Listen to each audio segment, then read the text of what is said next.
मैं समझता हूँ कि ये नुकसान इवेंचुअली उनका होगा। इस वक्त तो सारा मीडिया उनके ख़िलाफ़ हो जाएगा, ठीक है ना। हम ये तो नहीं कहेंगे कि जी इसके पीछे कौन है, हम तो टू स्केयर। डायरेक्ट फेस जो सामने है जो वो आ तो रहा नून है लीग है, वो मरियम आ रही है, ठीक है, और पंजाब असेंबली आ रही है जी। ठीक है ना जी। तो इसलिए बदनामी तो इनकी होगी। हालांकि ये नहीं चाहते कि ये करें, मगर ये होगा क्योंकि उनको कहा जा रहा है करें आप, तो वो कर रहे हैं। हालत तो इस किस्म की है यहाँ। तो अब मेरा ख्याल है कि this is a very negative thing. अगर पीपल्स पार्टी को ये कहें ना कि सिंध में करें, सवाल ही पैदा नहीं होता कि सिंध में ये लॉ पास हो जाए, सवाल ही पैदा नहीं होता कि केपी में ये लॉ पास हो जाए। आप समझ रहे हैं यहाँ, क्योंकि जो हालात हैं जिस किस्म के आप समझते हैं वो उन्होंने कहा जी करो, तो उन्होंने कहा जी कर देने हैं। अच्छा, ठीक है जी। तो इसलिए बड़े अफसोस की बात है कि ये जो बड़ा काला कानून है। मैं हमेशा यही कहता हूँ कि अभी सूरत हाल ऐसी है कि फैसले कोई कर रहा है और जिम्मेदारी किसकी बन रही है। बैकलैश आ रही है किसके खिलाफ, फैसले कहीं और हो रहे हैं। बिल्कुल ऐसे ही है। और जैसे आप कह रहे हैं ना कि ये भरना पड़ेगा इनको, 2016 पेका का एक्ट जो कानून है वो मुस्लिम लीग नून का लाया हुआ था, लेकिन बाद में उनके खिलाफ इस्तेमाल हुआ इमरान खान साहब के दौर में। और ये भी इनके खिलाफ इस्तेमाल होगा एक दिन, अब याद रखिएगा। मगर अब बातें क्योंकि हो रही हैं, अभी आपने वो पैमरा वाले भी तो देखा ना, पैमरा भी फिर एक्टिव हो गया ना जी। सब जुडिस, उन्होंने कहा जो भी सब जुडिस मामला है उसके ऊपर बातचीत ना की जाए, मतलब रिपोर्टिंग भी ना की जी, ना रिपोर्टिंग ये ना बात की है जाए। ना। देखिए सब जुडिस के ऊपर रिपोर्टिंग हो सकती है, ओपिनियन नहीं दिया जा सकता जी। ये कानून का तकाजा है, ये आइन का तकाजा है कि रिपोर्टिंग को आप नहीं रोक सकते। और अगर जज हजरात अदालत के अंदर खड़े होकर ऐसी ऐसी बातें करते हैं जो कि खबर बनती है, तो वो खबर तो बनती है ना। और आजकल तो वो कहते हैं कि जी हम तो पब्लिक हेयरिंग्स कर रहे हैं, ठीक है ना। और फिर लाइव स्ट्रीमिंग रिपोर्टर को भी आप फिर इजाजत देते हैं, या तो आप कह देना कि इन कैमरा ट्रायल होनी है जी। तो अगर इन कैमरा नहीं होनी, रिपोर्टर्स ने आना, तो फिर रिपोर्टिंग तो होनी है ना कि जज हजरात के रिमार्क्स क्या हैं क्या नहीं है। आपको याद नहीं है, मुझे तो याद है इस मुल्क में कि सुप्रीम कोर्ट के चीफ जस्टिस और हाई कोर्ट के चीफ जस्टिस ऐसी ऐसी बातें करते थे, वो हेडलाइंस देखना चाहते थे अगले दिन। इफ्तिखार चौधरी साहब से, इफ्तिखार चौधरी साहब से भी पहले, अच्छा। नसीम हसन शाह के ज़माने में जब नवाज शरीफ साहब को निकाला गया, आप को नहीं याद होगा, मुझे तो याद है, तो उस वक्त नसीम हसन शाह चीफ जस्टिस थे और 1993 की बात कर रहा हूँ। तो उस वक्त हर रोज़ वो ऐसी बातें करते थे, हर रोज़ हेडलाइन लगती थी कि जी लगता है ऐसी था कि इसको छोड़ देंगे, और छोड़ ही दिया। मतलब ये तो पर्सनल प्रोजेक्शन में आ गया ना। हाँ, तो ये तो अब ये कह रहे हैं कि जी जो अदालत के रिमार्क्स हैं वो भी आपने रिपोर्ट कर सकते हैं, तो ये गलत है, दिस इज़ रॉन्ग।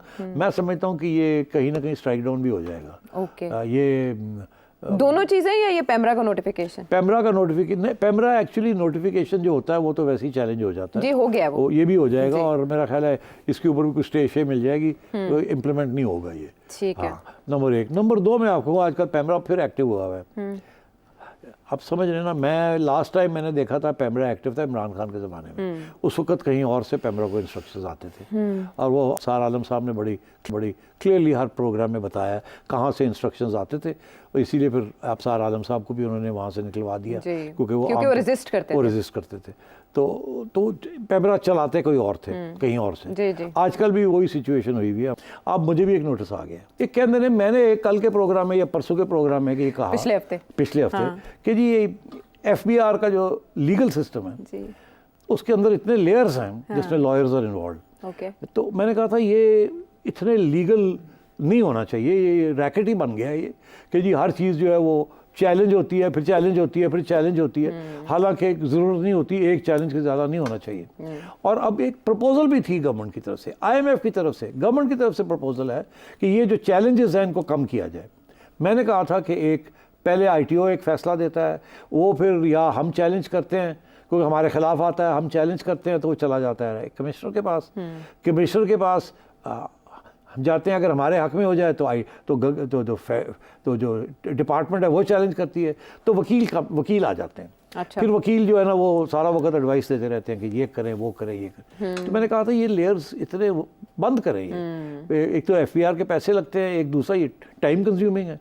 एक अपील एंड देन अगर एक और है तो हाई कोर्ट में जाए, 2 अपील से ज़्यादा नहीं होनी चाहिए। ठीक है। मगर वो क्यों होता क्यों है? क्योंकि ये जो फैसले आते हैं ना, इतने गंदे फैसले होते हैं, इतने वो बायस्ड फैसले होते हैं, प्रेशर होता है ITOs के ऊपर, तो वो जनाब ठा ठा ठा ठा करके एडबैग्स ये लगा लगू के अपने टारगेट्स मीट करने के लिए कर देते हैं, मगर उसके बाद वो चैलेंजेस शुरू हो जाते हैं। इसीलिए तो आप ये शोर पड़ा हुआ है कि अदालतों के अंदर कितने ट्रिलियंस ऑफ रुपीज़ के केसेस पड़े हुए हैं, और अभी प्राइम मिनिस्टर साहब कह रहे हैं और IMF कह रहा है कि इनको रैप अप करें जल्दी जी बिल्कुल। और तो आज़म मैं नज़ीर तारिक उसी साहब के ने ऊपर रिक्वेस्ट तबसरा भी कर की रहा थी था। अदालतों तो से। किसी वकील ने ये किसी के कहने के ऊपर श्योरली मुझे नहीं पता, एक किसी वकील ने या किसी बंदे ने उठ के पैमरा को लिख दिया कि सेठी साहब ने वकीलों की बड़ी तौहीन की है। ओ यार वकीलों की तौहीन की है तुसी करदे की पे हो, ਇੱਥੇ ਹੋ ਕੀ ਰਿਹਾ ਇਸ ਮੁਲਕ 'ਚ तो आप मेरा मुंह ना खोलो, मैं और बड़ी गल्ला कर देंगे कि की हो रहा है। नहीं सर साहब, नहीं मैं आपको बताऊं ये जो सारी टैक्स चोरी हो रही है ना, ये प्रोफेशनल क्लासेस भी कर रही हैं। तो शब्बर जैदी साहब के इंटरव्यूज हैं रिकॉर्ड सारे, वो उनके देख लीजिए। मेरा ख्याल है तंग आके हाथ जोड़ के शब्बर जैदी साहब को सबसे पहले बैन करें ना पैमरा, फिर मैं बात करता हूँ, ठीक है। मैंने तो बैन नहीं होना, मैंने तो सुनानी है बातें। अच्छा नहीं ऐसे अब एक और नोटिस आया तो मैं यहाँ बैठ के नहीं, मैं ट्विटर के ऊपर जाके इनको सादा सीधा करूंगा। नहीं सर साहब, सिक ऑफ देम। जो FBR की कारकर्दगी है उस पर हमें ज़्यादा बात करने की ज़रूरत तो है नहीं। आप देख सकते हैं IMF की जानिब से क्या कहा गया, और उसके बाद IMF में जो रीस्ट्रक्चरिंग या ओवरहॉलिंग हो रही है वो बता रही है कि काम क्या किया गया और जिसकी वजह से मुल्क की मईशत इस हाल को पहुंची है। सिर साहब आप पानी पिए, मैं ब्रेक लेती हूँ, वापस आते हैं ब्रेक के बाद। पानी नहीं कॉफी।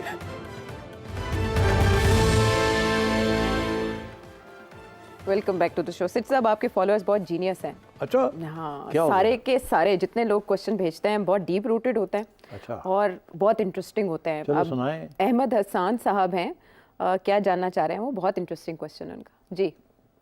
कितनी देर तक के लिए सस्टेनेबल होता है ये सिस्टम कि अवाम और इस्टेब्लिशमेंट एक दूसरे के आमने सामने खड़े रहें? क्योंकि अगर खान साहब को निकाल दें तो बात ये बनती है कि इस्टेब्लिशमेंट वर्सेस अवाम एक चीज चल रही है। हमें पता है कि केपेबल कितने हैं खान साहब, जो कि इस वक्त अवाम के रिप्रेजेंटेटिव हो सकते हैं। तो अगर अवाम keep choosing those people who are not capable, तो वो सिस्टम कितनी देर के लिए चल सकता है? देखिए, तारीख हमें ये बताती है कि जब इस्टेब्लिशमेंट एक्ट करती है तो 10 साल तक तो बैठी रहती है। अवाम जो मर्जी करती रहे, मीडिया जो मर्जी करता रहे, अदालतें जो मर्जी करता रहे। 3 दफ़ा तो इस्टेब्लिशमेंट ने डायरेक्ट इंटरवेंशंस की हैं। अब वो डायरेक्ट इंटरवेंशंस नहीं, अब वो हाइब्रिड में आ गए हैं। अच्छा, अब हाइब्रिड भी जो है ना वो मेरा ख्याल चल नहीं रही इनसे। और बहुत बड़ा चैलेंज इमरान खान ने पेश कर दिया है, और अब जेन्युइनली इस्टेब्लिशमेंट के सामने इमरान खान और उसके सपोर्टर्स खड़े हैं। अभी तक तो कंट्रोल रखा हुआ है, मगर जैसे मैंने पहले कहा था कि आहिस्ता आहिस्ता स्लिपिंग हो रही है, कि स्लिपेजेस हो रहे हैं। अदालतें जो हैं वो उस तरीके से अब इस्टेब्लिशमेंट की बात नहीं मान रही। वो देख रही है अपने शोल्डर के पीछे कि अवाम क्या चाहती है। तो इस तरीके से वो तब्दीली आ रही है आहिस्ता आहिस्ता। मगर इस तब्दीली के साथ ये मतलब नहीं कि खान साहब बाहर आ जाएंगे और बाहर आके फिर एक नई इलेक्शन में फौरी तौर पे जीत जाएंगे और इस्टेब्लिशमेंट की धज्जियाँ उड़ा देंगे और सब तितर बितर हो जाएंगे। ऐसे नहीं होगा। अलबत्ता ये सवाल बहुत रेलेवेंट है कि अगर इस्टेब्लिशमेंट खड़ी है और हिल नहीं रही है, उधर खान साहब भी हिल नहीं रहे हैं, तो फिर ये मामला जाएगा कहाँ? क्या ऐसे, ये तो एक अनस्टेबल सिचुएशन है ना। तो इंस्टेबिलिटी जो है किसी से किसी स्टेज पे या बढ़ जाती है और फिर क्रैश करती है, या कहीं उससे पहले ही रेजोल्यूशन हो जाती है। अंग्रेज़ी का एक मुहावरा है, what happens when an irresistible force meets an immovable object. एक ऑब्जेक्ट है जो कि हिलता नहीं है, एक ऑब्जेक्ट है जो इररेजिस्टिबल, जिसका मुकाबला नहीं किया जा सकता। Khan Sahab is the irresistible force, establishment is the immovable object. खूबसूरत मिसाल, फिजिक्स आ रही है इसमें सारी। अच्छा, जब ये क्लैश करते हैं तो स्पार्क्स, दैट्स व्हेन कोलिजन के साथ कोलिजन। अभी वो कोलिजन जो हो रही है वो ऐसे ऐसे हो रही है। तो अभी स्पार्क्स उस किस्म के नहीं निकल रहे हैं। मगर ये बात ये है कि सूनर और लेटर या तो इसका रेजोल्यूशन नेगोशिएशंस के जरिए होगा या इसका रेजोल्यूशन बाय फोर्स होगा, और कोई तरीका नहीं है रेजोल्यूशन का। ठीक, तो मैं समझता हूँ कि कम से कम साल लग जाएगा बिफोर आप कोई रेजोल्यूशन का सोच सकते हैं। और शायद ये रेजोल्यूशन उस वक़्त आएगा जबकि इस्टेब्लिशमेंट के अंदर कोई तब्दीली की कोई हवा चलेगी। ठीक, या खान साहब उससे पहले माफ़ी मांग लें, और जिसका कोई चांस नहीं है। ठीक, अच्छा, तो इसलिए मैं समझता हूँ कि फिर तब्दीली अगर कोई आएगी सोच में या लोगों में या ओहदों में, तो वो इस्टेब्लिशमेंट के अंदर ही होनी पड़ेगी ताकि खान साहब के लिए रास्ता निकले। मगर वो क्या रास्ता निकलेगा, क्या खुली छुट्टी मिल जाएगी या नहीं, फिर एक और हाइब्रिड रिजीम की बात होगी, ठीक वो है, उनकी मनपसंद होगी। तो ये अब देखने वाली बात है। ठीक है। तो आई कांट से कि ये मसला हल नहीं होगा, हल होगा।